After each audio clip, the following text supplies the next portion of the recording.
In this segment, we'll be talking about solving quadratic equations. Quadratic equations have a quadratic polynomial involved in them, and actually quadratic equations are all the equations that can be placed into this form, where we have that quadratic polynomial on one side of the equation and 0 on the other side. We're going to look at 4 methods of solving quadratics: factoring, extracting square roots, completing the square, and the quadratic formula. The method of factoring involves the zero factor property. That is, if these two factors are multiplied to give 0, then it must be the case that either A is equal to 0 or B is equal to 0. And we use the idea like this in solving quadratics. You take the quadratic equation, you factor the polynomial. Now we have the product of two factors set equal to 0. So it must be the case, for this to be true, that either this factor is 0 or that factor is 0. And all we're doing in finding a solution, is finding the value of the variable that causes the statement of equality to be true. So if we can find a value of x that will cause this factor to be 0 or this factor to be 0, then we have solutions to the equation. Well, let's see. By observation, we can tell that when x is 6, this factor becomes 0. So x equals 6 is a solution to the equation. Also, this factor becomes 6 when x equals -2. So here are the two solutions to the equation. We could verify them as solutions by popping these values of x into the original equation. Now, by the way, I just identified the values of x by observation that would make each of the factors equal to 0. If the factors themselves become a little more complicated, like there could be a coefficient other than 1 here on x. And in circumstances like that, it's not easy always to just visually identify the solution. What you can do is this: you can set up a little linear equation by thinking, gee, I'd like to know the value of x that will cause this expression in here to be equal to 0. So I'd like to know what will cause x plus 2 to be equal to 0. And solving this, we find x to be -2. And if it's more complicated, then this, though, will take care of that complication. Here's one where we have a factored form on the left side of the equation, but it doesn't mean that we set these factors equal to 0, or we identify the value of x that will cause them to be 0. Remember, the form that we want is a factored form on one side and 0 on the other side. So what we really have to do here is expand on the left and take this -10 and get it off of the right side of the equation. So we would proceed like this. I'm multiplying here, so we have x squared. The middle term, minus 7x plus 4x, that's minus 3x. And then minus 7 plus 4 is minus 28. And now I'd like to get rid of that -10, so I'll add 10 on both sides. Now, in the interest of time, and because it's so easy to do so, adding 10 here gives me minus 18. I'm going to just do that in one step. Now I can go to the factored form here, and I'll have the form that I'm looking for solution. I've got x times x for x squared, factors of 18. Now the sign here is negative, so we have the plus-minus combination. And I want those factors of 18 to be collected to give 3. And so the 6-3 combination is what works. I have the 6 here and the 3 here. The values of x that will cause each of the factors to become 0 are solutions. So one solution is x equals -3. The other is x equals 6. Here's a situation where we have x squared equals 25, and if we were solving this by factoring, we would put both terms on one side and factor, and the solution would look like this. Subtract 25 on both sides, factor over here, set each factor equal to 0, or ask yourself what value of x will cause each factor to become 0. We find that x is -5 or x is 5 for solutions. But there's another way to think about the problem. Now, notice here, the structure here is this, that we have a variable squared set equal to some real number. Now, in that situation, you can kind of ask yourself, gee, can I identify a value which, when squared, gives me 25? What number squared gives 25? What number used as a factor twice gives 25? Well, all of those are requests for square root. They all mean square root. You see, and we've had that kind of thing before. So if we have x squared is 25, x then is the square root of 25. Actually, it's plus or minus. It's either the principal square root or the other square root of 25. So x then is plus or minus 5. All right, our two solutions. Now notice how fast we arrived at solutions here versus up here. This is the method of extracting square roots. So it's the idea that if we have a variable squared on one side and a real number on the other side, we can apply this idea of extracting square roots. Now here we have the variable squared, but it has a coefficient attached to it. And one way to handle this is to divide by 4 on both sides. So we would have x squared then is 9/4. And now apply the method of extracting square roots. X then is plus or minus the square root of 9/4, or x is plus or minus 3/2. Now here's one where the variable is a binomial. That is, it's a variable quantity. So we have a variable quantity squared set equal to a real number. So we can say then that that variable quantity, you see, is equal to plus or minus the square root of the real number. That's the idea. And now we have, let's see, x equals -5 plus or minus the square root of 20. Now let's see, 20 is 4 times 5, so this is 2 the square root of 5.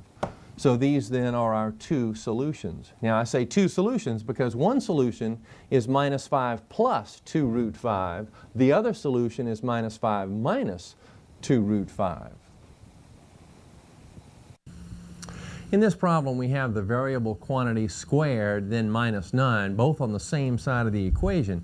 To set ourselves up for extracting square roots, we would place the variable quantity squared on one side and then the 9 on the other side. We do that by adding 9 on both sides here. So adding 9 on both sides gives us x minus 2 squared equals 9. By extracting square roots, we know that x minus 2 is plus or minus the square root of 9. We know that plus or minus the square root of 9 means plus or minus 3. So x then is 2 plus or minus 3. And now we can identify our two distinct solutions. 2 plus 3 would be 5. And the other solution, 2 minus 3, would be -1. Take a look at this pattern. We know that if x minus 2 squared is 5, that by extracting square roots, x minus 2 is plus or minus the square root of 5. So x is 2 plus or minus the square root of 5, our two solutions. Oh, by the way, you notice that the solutions here are irrational, and in the previous problem they were rational. So we can get both kinds of solutions using this method. At any rate, now let's go back to the original problem. I've just repeated the problem here. Now I've expanded the left side. I've just squared the binomial and I get this. I subtract 5 on both sides and I get this.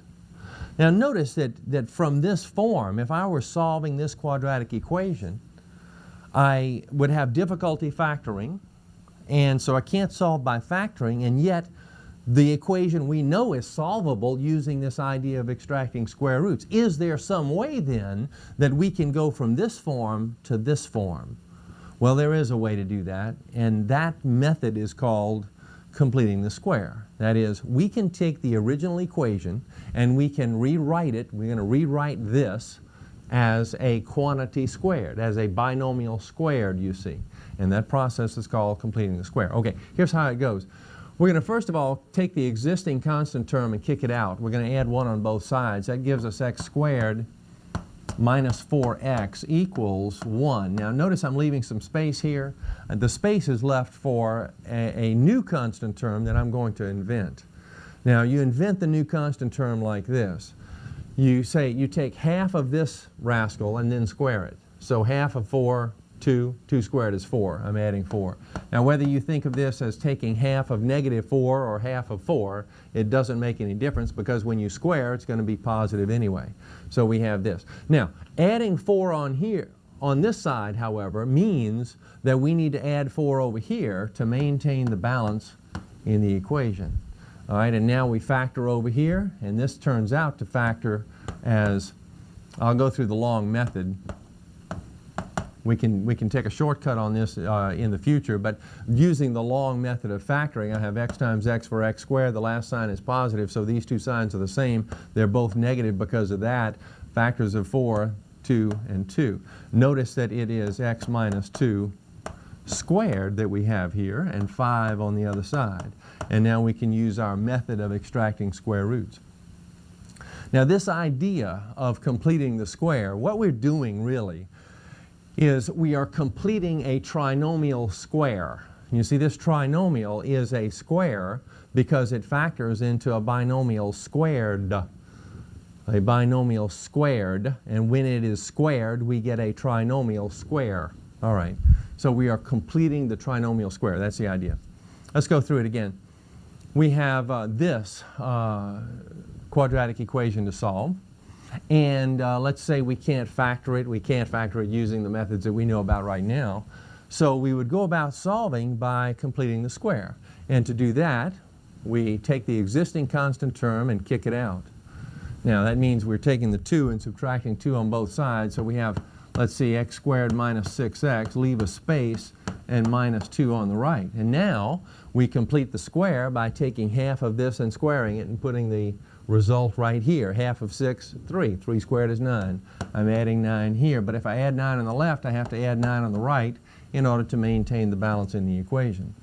Factoring here, this becomes x minus 3 squared.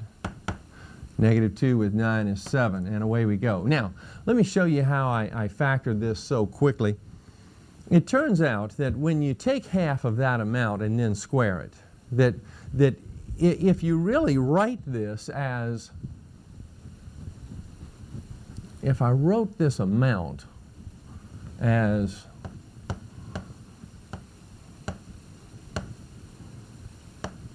like that, I'm actually distinctly identifying the amount that I'm squaring to give that term, then this will become that.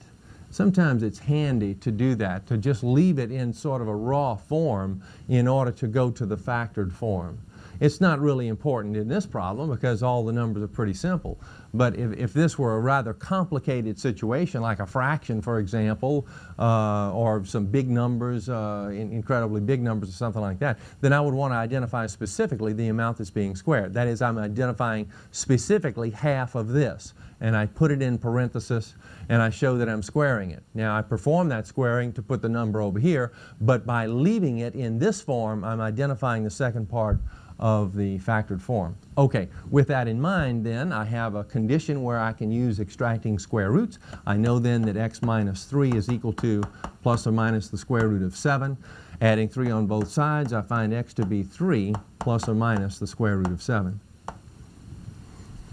Now, this method of solving quadratics can be applied sort of generally. That is, what we can do is take a general form of the quadratic equation. That's ax squared plus bx plus c equals 0.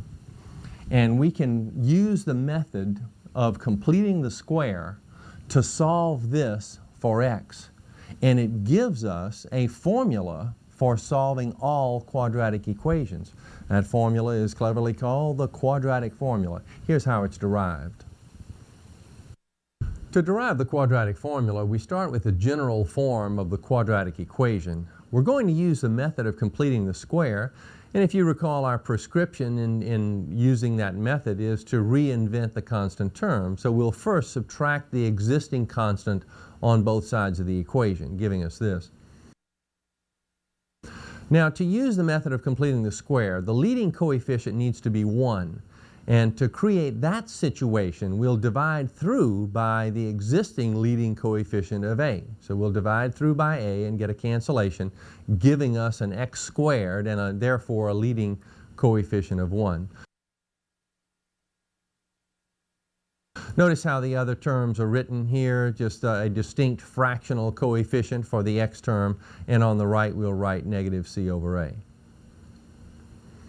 Now we'd like to reinvent the constant term, and to do that we take half of the b over a, half of that coefficient of x, and then square the result.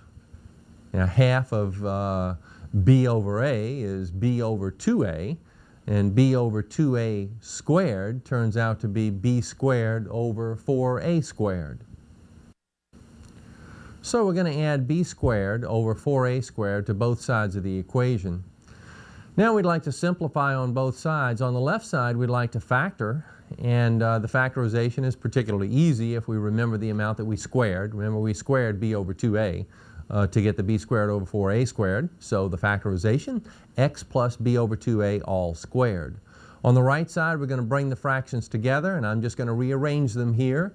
And notice that the common denominator is 4a squared, and the second fraction is missing a 4 factor and an a factor in the denominator. So we're going to multiply those factors in. We're going to multiply by 4a over 4a. And now we have fractions that have the common denominator. On the right you see we have 4ac over the 4a squared. We can now bring the fractions together by collecting numerators. So we have this. At this point we are ready to use the method of extracting square roots to find the value, or to isolate the x plus b over 2a on the right. To do that, we know that the x plus b over 2a is plus or minus the square root of the right side fraction.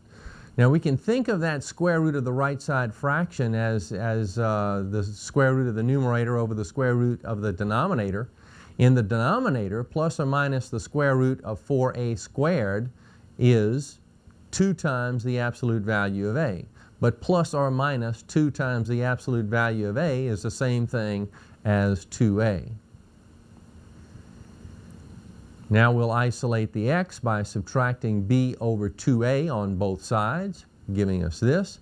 And oh, happy day, we have a common denominator, so we bring those two fractions together and we have the quadratic formula. To use the quadratic formula, it's important to write the quadratic equation in general form so that we can easily identify the values for a, b, and c. In this problem, the equation is already in general form, so we can identify a as 1, b as 2, and c as negative 3. And then we want to follow a certain prescription for using the formula. We want to, in the next step, write the formula down. Don't try to replace within it as you write it down, just write down the formula. In the next step, just replace letters with numbers. Just replace within the formula, again, making no calculations here. Perform no operations, just replace letters with numbers. And in the next step, we start to perform operations. Well, let's see, let's talk about the replacement for just a minute. We have minus b, now b is 2, so we have minus 2. And then the b squared means 2 squared. And the minus 4, and then a is 1, and then c negative 3. The a value again is 1, so we have 2 times 1 in the denominator. Now we perform the operations indicated. 2 squared is 4, minus 4 times minus 3 is 12, so 12 and 4 give 16 under the radical. And fortunately we have the square root of a square, so we can take the square root of 16 giving 4, and now we can calculate our two solutions rather easily using the plus and minus separately here. Minus 2 plus 4 would be 2 in the numerator. 2 over 2 is 1. And then minus 2 minus 4 would be negative 6 in the numerator. Over 2 would give negative 3. Now notice that we have the square root of a square here. In this next problem we're not going to have that situation. That is, we're not going to be so lucky as to be taking the square root of a square. Let's see what happens. First of all, we see that the equation is not in general form, so we would subtract 9 on both sides to put it into this condition. Now we can identify the a, b, and c. We write down the formula. In the next step we replace within it. Now the a value is 1, b is 3, c is negative 9. So minus b means minus the 3 up here, and then b squared means 3 squared from here. And then minus 4 times 1 for the leading coefficient, and times negative 9 for the constant. And then 2 times 1 in the denominator. Now notice what happens under the radical. We have 3 squared 9, and then minus 4 times minus 9 is 36. 36 and 9, 45 under the radical. But 45 contains a square. It's 9 times 5. We can take the square root of the 9, giving a 3 factor in the term, but outside of the radical. And then 5 is left under the radical, so we have this. Now this expression represents our two answers in the problem. And I've separated them here for emphasis, but often they're written like this. The two separate answers differ using a separate sign for each one of them. Okay, now an important consideration here is that we had a situation where we had a square root of a non-square. Square root of a non-square, and that gave us a couple of answers that turned out to be irrational. It turns out that with quadratic equations and using the quadratic formula, we can identify the kind of answer that is going to emerge even before we start the calculation, because we can identify the number under the radical. That number under the radical is b squared minus 4ac. And it's for that reason that this value, this b squared minus 4ac, is called the discriminant for the quadratic formula. It discriminates among the different kinds of answers that can occur. Now let's talk about the possibilities here. One possibility that didn't show up in these two problems is that the discriminant turns out to be 0. If this value turns out to be 0, then this whole term goes out, and we would have minus b over 2a. Now b and a are both integers because in our quadratic equation the coefficients and the constant are all integers. So we would have integers involved here, and this then would be a fraction. So we were talking about a rational number. One single rational number for the solution to our equation. All right, now if the discriminant is positive, then it could be either a square or a non-square. If it's a square, then we have the situation that we had before. We can take the square root of a square. So we would have two answers that are both rational. If the discriminant is positive but not a square, as is the case in this problem, then we have two answers and they are irrational. Now if we have one more case to cover. If the discriminant turns out to be negative, then we can't take the square root of a negative number in the real number system, so our solution turns out to be not a real number. So we have no real number solution to the equation. All right, one thing about solving equations generally is that we can check them. Let's go through the check. Even though it's a little bit complicated here, a little messy algebraically, let's check this for one of our answers. Now I've chosen, I think I've chosen, yeah, this one right here. And to check, you know that we would start with the original equation and plug in the value of x that we have found. So to check it, here's the original equation. I'm replacing x in both of these spots with minus 3 plus 3 root 5 all over 2. So this value is squared, and then plus 3 times that value is equal to 9. Now again, I say that the algebra is a little thick here, but it's not a real big deal if we just kind of keep track of things and write large and spread things out and stay organized. It's not a big deal. All right, squaring this binomial numerator. When we square a binomial, remember it's the first term squared, then double the product of these two. Now the product of those two would be minus 9 root 5. Double that, we get minus 18 root 5. And the last term is the square of this. Well, when we square this, when we square the 3, we get a 9 factor. When we square the square root of 5, we get 5. So this is 9 times 5. It'll become 45 in the next step. Now, squaring this fraction, we know that we square both numerator and denominator, and we can think of those as separate operations. So squaring the 2, we get 4. Now, sliding over a little bit, we have 3 times all of this, means 3 over 1 times this fraction, which means 3 times the numerator. 3 times negative 3, negative 9. 3 times 3 root 5 is 9 root 5. Now we have a situation where we have an equation with fractions in it, and there are a number of approaches that can be used here. I've chosen to clear the fractions. A purist would say, no, we can't clear those fractions right now. What we're supposed to do in checking an equation is work on one side of the equation or the other, and that's it. And we can't check this, and so we would have to actually write separate fractions over here and fractions over here and collect the like fractions and so on. And by the way, it comes out rather nice like that. It doesn't get any messier particularly. It just takes up a little more space vertically. I've chosen not to do that. I've chosen another, perhaps more speedy way to find out if I have a correct solution. And that way is to clear the fractions by identifying a common denominator, which is 4. So I'm multiplying here by 4, which means that the 4's would cancel, leaving this numerator. Now notice I've multiplied the 9 times 5 to get 45. Over here, when I multiply by 4, I get a 2 cancellation with the 4, leaving a 2 times both of these two terms. So 2 times negative 9, negative 18, 2 times 9 root 5, 18 root 5, and 4 times the 9 on the right gives 36. Now I want to collect the like terms on the left. The minus 18 root 5 plus 18 root 5 go out. And that was kind of expected. We would expect that all of the irrational terms would take one another out. Then 9 and 45 and negative 18 collect to be 36. 36 equals 36, so we do indeed have a correct solution. Let me show you how to use the calculator to check this result. Now, we want to assign a value to x. You see, on the calculator, it's pretty easy for us to enter x squared plus 3x. Now, that's the left side of that equation. But to get its value, we need to assign a value for x. So we're going to assign the value that we found for x in the equation. Now, I'm going to clear this. And to assign that value, we do this. We want to store the value of x, and we do that by doing this.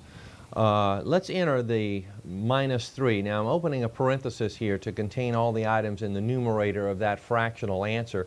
It was negative 3 plus or minus. Now I'll use the plus side here. Plus 3, the square root of 5. Now square root is second square root, and then 5.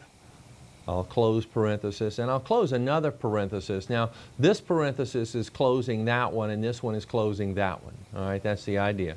Okay, then divided by 2, and now that's the value we want to assign to x. And I'll press the button marked STO, store. That means store as, and it's above the on button. So we're storing this as x, and then enter. All right.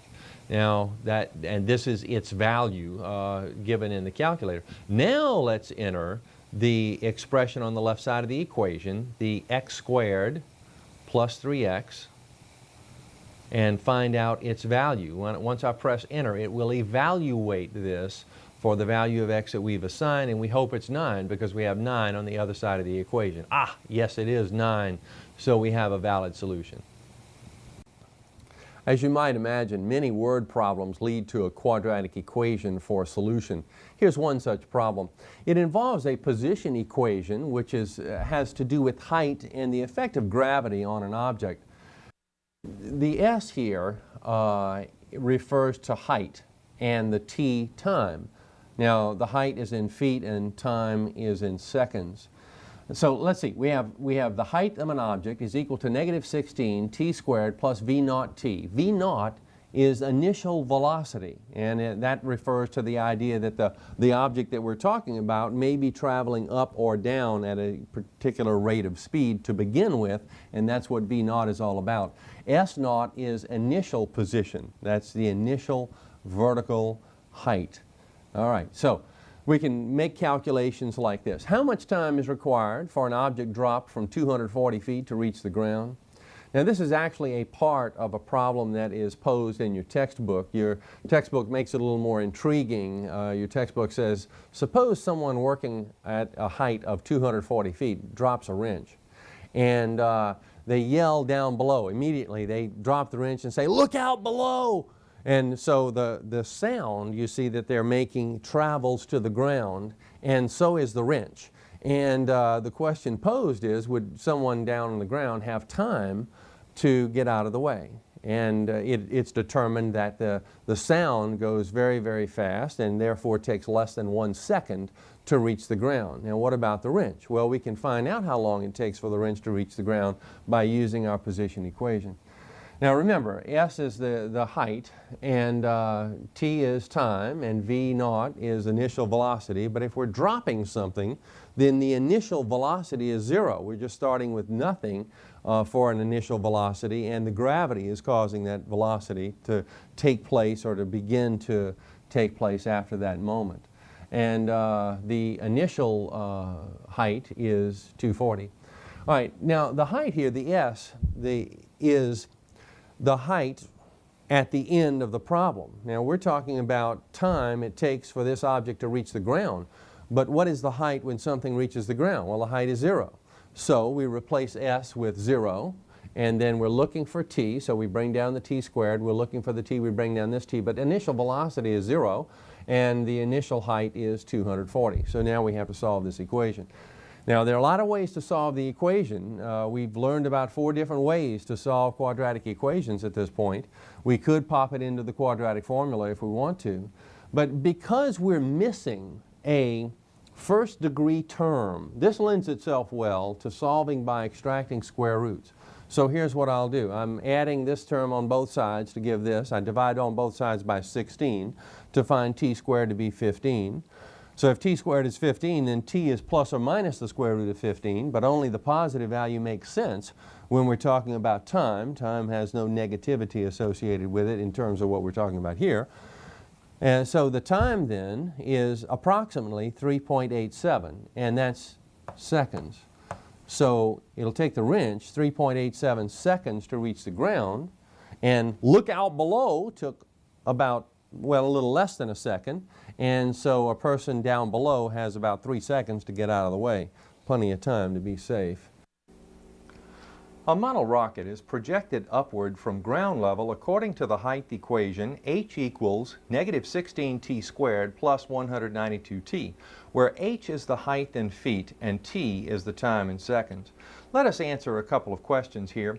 The first one says, after how many seconds will the height be 432 feet? Since we're given a height of 432 feet, we'll replace that information into our equation. Just replace h with 432. Now our prescription calls for us to solve the quadratic equation. We'll do that by putting all the terms on one side. So we'll subtract 432 on both sides. Now we'd like to factor on the right, or we could proceed by dividing through by -16. Let's go through the factoring process. We'll take out -16 as a common monomial factor, and the problem looks like this. The trinomial in parenthesis can easily be factored into t minus 3 times t minus 9. Now we're trying to identify the value of t that will make each of those factors 0. And t equals 3 makes the first factor 0, t equals 9 makes the second factor 0. Now you may be wondering, how is it possible for two values of t, that is 2 times, to be associated with a height of 432 feet? Well, it turns out that as the rocket flies, it will go through that 432-foot level going up, and again it'll go through that 432-foot level coming back down.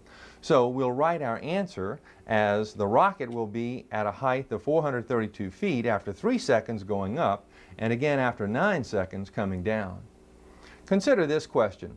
When will the rocket hit the ground? Well, think about our equation and a height of being on the ground. That is, the height would be 0 if we're on the ground, you see. So we're solving this equation, and again, we could factor on the right, or we could divide through by -16. If we divide by -16, that is, divide every term by -16, the equation looks like this. And now it's a fairly trivial factoring problem. Take out t as a common factor, and we get this, and then the value of t that will cause each factor to become 0 would be either 0 for t or 12 for t. And a time of 0 being associated with the rocket being on the ground means that it's on the launch pad at that point. And a time of 12 means that it's also on the ground after 12 seconds. So our answer is the rocket will hit the ground after 12 seconds.